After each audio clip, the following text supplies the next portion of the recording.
왜?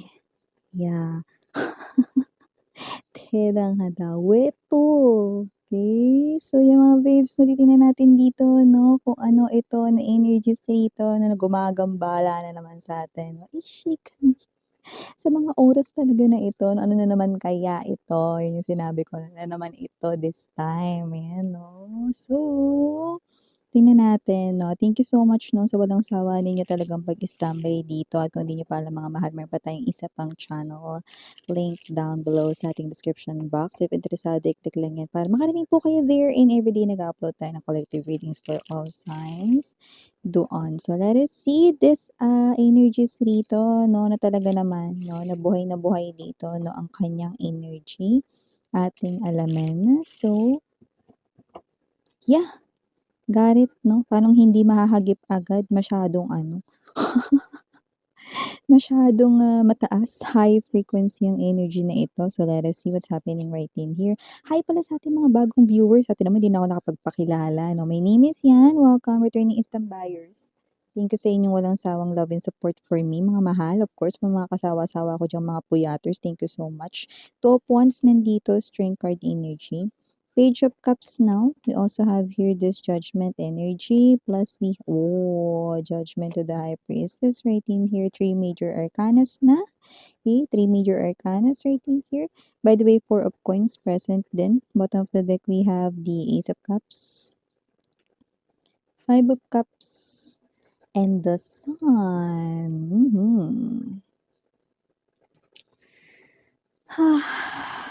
Wow.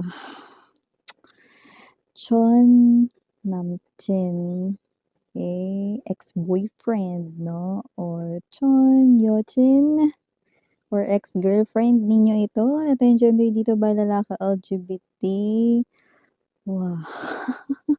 진짜. Kung sino man 'tong energy na 'to na nakakaloka 'no, wow. Kung sino man 'tong energy na ito, this person right in here ay meron dito 'no, maliit na pabor ba 'to? Parang hindi naman. Napakalaking pabor nito. Ano ba 'yan, Miss yan? With the Sun card energy right in here 'no, Ace of Cups and the Five of Cups 'no, para maglabasan 'yan dito. Ba't ano 'yun, Miss yan? Simple lang naman daw yung favor na ito, ayan 'no. Simple ba 'to, Mars? Huwag ka daw mag-move on sa kanya. Wah! What? Ulitin mo nga yung sinabi mo, Miss Yan. Oh, yung request niya, favor ito 'no, pero nakikita niya ito bilang maliit na favor 'no. It's like I'm getting this vibe with the Strength card energy 'no, okey.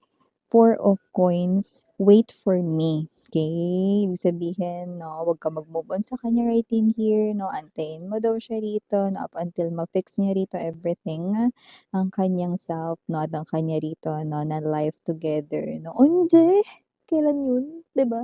So whatever the case may be, this person here 'no, with this, after all na nagawa niya rito sa inyo na Judgment card energy, ni wala kayong narinig na sorry sa kanya, and this person right in here no wants to request dito, okay, na o sige sabihin na natin 'no, talagang, may bahid ng pagsisisi dito, may panghihinayang 'no, pero hindi ko naman nakikitang kaduda-duda ang energy niya 'no. Actually wala ngang halong pagbabalat kayo rito 'no, pero itong tao na 'to 'no, this person here ay nakikita ko na someone na talagang lugmok ngayon, 'yan 'no.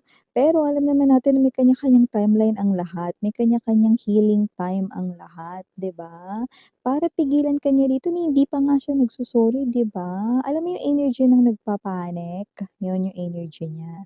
Ay nakikita natin dito that with this Five of Cups energy, this person right in here 'no, and the Sun, eto na nga yun 'no, napakalaking pabor na ito na hindi ko alam kung kayang bang ibigay 'no, kasi nakikita ko rito na parang, may energy rito na yung iba sa inyo nanggagalaiti kayo rito kasi maaaring hindi pa siya nagso-sorry sa inyo. Tapos puwedeng itong tao na 'to mga babes 'no, ay puwedeng meron din ditong pagkakautang na loob sa'yo 'no. Iba sa inyo maaaring may pagkakautang na pera, yan just take only what resonates 'no, plus kung ano-ano pa rito yung mga nasabi niya rito 'no or parang may mga bagay rito na sinita siya sa inyo way back then, I don't know, ba't lumbas yun dito?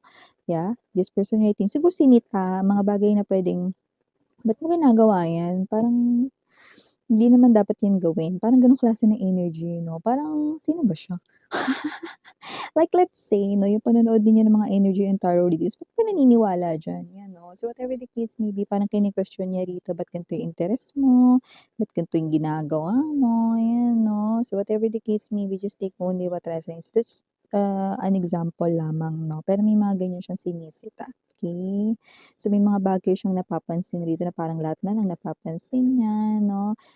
Nakita ko rito na during yung inyong relationship or connection 'no, talagang nagiging toxic na itong person na 'to, especially dun sa mga last times na kayo ay magkasama 'no. Pero tingnan mo, okey, nakita ko rito na para siyang gusgusing bata ngayon. Throwing tantrums here and there 'no. Ano ibig mong sabihin, Miss Yan 'no? Strength card energy, I can't take it anymore, gano'n yung energy niya rito 'no. So I do see that whoever this energy is 'no, um this person here, gusto niya na ritong mag-give up kasi nga parang, hindi naman na worth fighting for. Kasi parang nararamdaman niya na rin dito that you are not wanting na i-take back siya sa buhay ninyo, which is true. Nakikita ko naman yun dito kasi iba sa inyo nanggagalaiti kayo dito sa kanya. Gusto niyang hingin yan, Miss Yan, na parang napakaliit na bagay niya, napakalaking bagay niya na para ibigay ko yan sa kanya, ni hindi pa nga siya nagsusuri sa'kin, Miss Yan. Alam ko. Kalma 'no, kalma. Inhale, exhale, 'yan o. Sabihin mo, babe, inhale, exhale, 'di ba? So whatever the case may be, this person writing here 'no, ay hindi naman sa dine-demand niya ito, mare 'no or pare. Wala tayong gender dito, LGBTQ of course, mga mahal, welcome din kayo. Pero itong person na 'to 'no, ay wanting this 'no, wag ka muna mag-move on, 'yan 'no. Kasi masasaktan siya rito kapagka alam mo 'yun, tuluyan ka yung iba sa inyo nagsimula na kayong mag-move on, ibig niya sabihin dito pinipigilan niya kayo mag-move on. Wag kang mag-move on. Ngayon kung nandodo'n ka na sa kalagitnaan o huminto ka daw 'no, at lumingon pabalik sa nakaraan 'no, o kaya naman itigil mo yung pagmo-move on mo kahit na nandodo'n ka na sa 80% 'no, hangga't hindi ka pa tapos mag-move on. 'Yan 'no, huwag ka raw magmo-move on, 'yan 'no. Kasi masakit para sa kanya kasi kapagka umabot ka na dun kumbaga sa charge ng battery, kapag nag 100% ka na or umabot ka na dun 'no sa fully charged ka na, Mars, 'di ba? Nandodoon ka na sa energy ng wala ka ng pakialam sa kanya, hindi mo na talaga siya rito 'no kukupkupin? Pabalik 'no or hindi mo na siya rito ite-take back, I mean pabalik sa buhay mo, 'di ba? Parang sorry na lang siya, gano'ng klase ng energy. Pero kasi naman 'tong energy na 'to nakikita natin dito na ito ay, talagang hinihiling niya at umiiyak talaga yung puso niya rito 'pag hindi mo yan ibinigay. Pero siyempre 'no, hindi naman dahil, porket iiyak dito yung puso niya or nasasaktan siya rito, eh, dapat mo na yang ibigay kung ayaw mo naman talaga yang ibigay, 'di ba? Hindi ito isang, bagay 'no, na porket hinihingi dito ng isang person at kahit nagpapakita rito 'no, ng 100% pagsisisi at panghihinayang sa inyong koneksyon 'no, siyempre kailangan mo pa ring isaalang-alang dito mare or pare 'no, kung ano yung nararamdaman mo, 'di ba? Importante at mas importante rito kung ano yung nararamdaman mo 'no, okey? So, I do see that this person 'no, your Chon Namtin 'no, or Chon Yotin, ex-girlfriend, ex-boyfriend, ex-wife, ex-husband 'no, whatever, okey. I do see that this person here 'no, is someone from the past. And your past 'no, with this person here 'no, ay napaka-dark, very toxic. This person here 'no, ay maaaring nag-turn into narcissistic.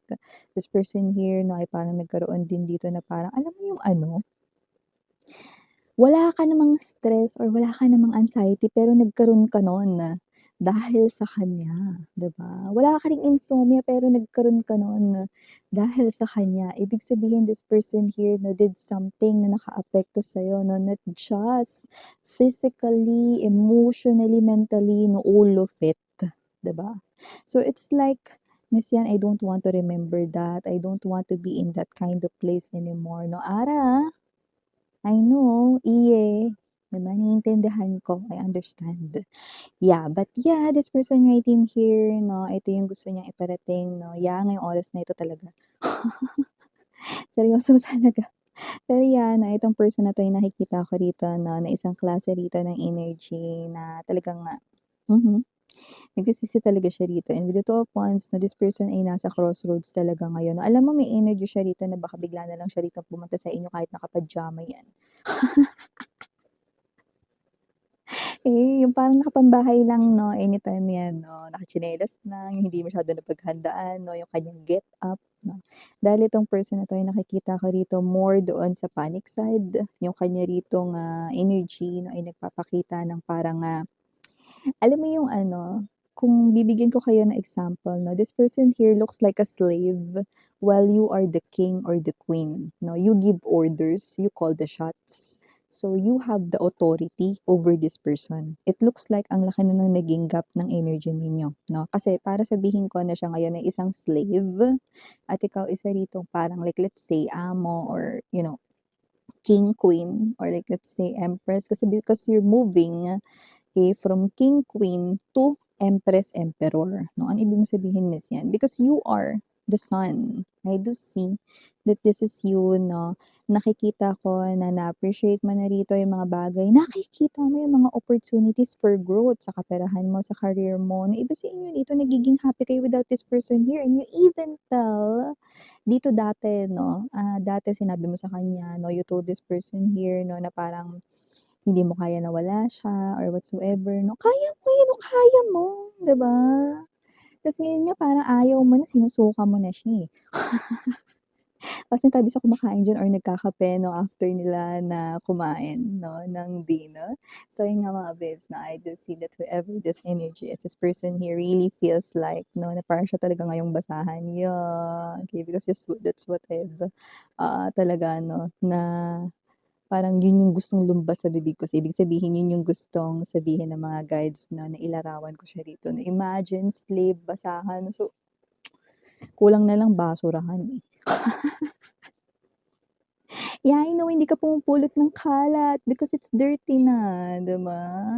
So, whatever the case may be, okay, I think kailangan mo na rin talaga ditong mag-move on because there are a lot of opportunities here 'no, waiting for you guys 'no.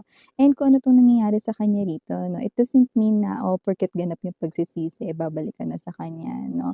Maaari kasing ito yung part ng kanya ritong, spiritual lessons 'no. Talagang ibinabalik 'no, sa buhay ninyo itong tao na 'to kasi kailangan niyang tapusin at i-finish ang inyo ritong contract, okay? At hindi yun magiging selyado kung hindi mo sasabihin sa kanya rito 'no, na, "Okey, sige 'no, if you want to forgive this person here, then go ahead, you can forgive him or her. But if you do not want to forgive him or her 'no, parang ang utang niya sa'yo kailangan lumabas sa bibig niya yung salitang sorry to finally seal the contract.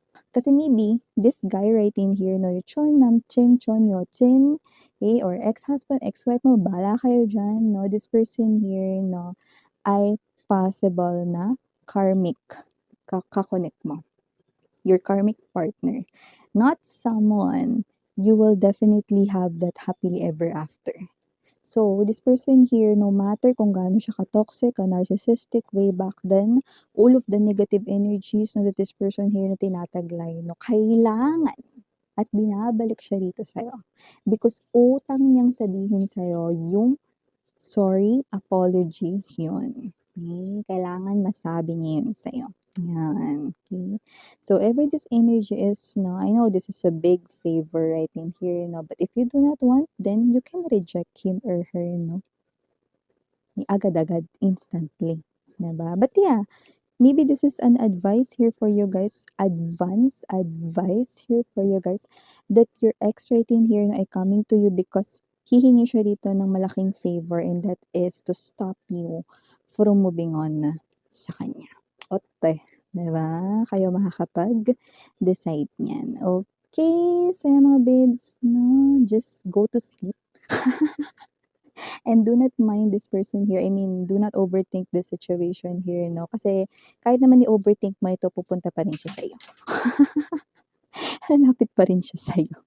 Okay, sa initials we have her capital letter S, capital letter P. Oh, SPC. Okay, specific person right in here. No, someone here. No, you had this legendary history with when it comes to love and relationship. Moving forward sa atin pa rito na more capital letters, we have M, F, G, C, okay, GC maaaring group chat na maaaring kinakausap niyo dito yung mga friends niya 'no, kasi eto siya nagbabalak na siya rito 'no, na bumalik dito sa inyo, puwedeng asking help or asking advice or tips, okay. So, para sa atin ditong huling capital letter, we have K. So, para naman sa small letters, we have R, I, S, B as in boy, O, R again, and last but not the least, we have D. So, ito yung mga mensahe nakuha ko right here for you guys. Again, I'm Miriana, only for the girls, and yan na doon na for the boys. Sarang hayo, love and light, yadara, jata. Okay? Sabihin, mga babes, no, good night. Sarang, annyeong.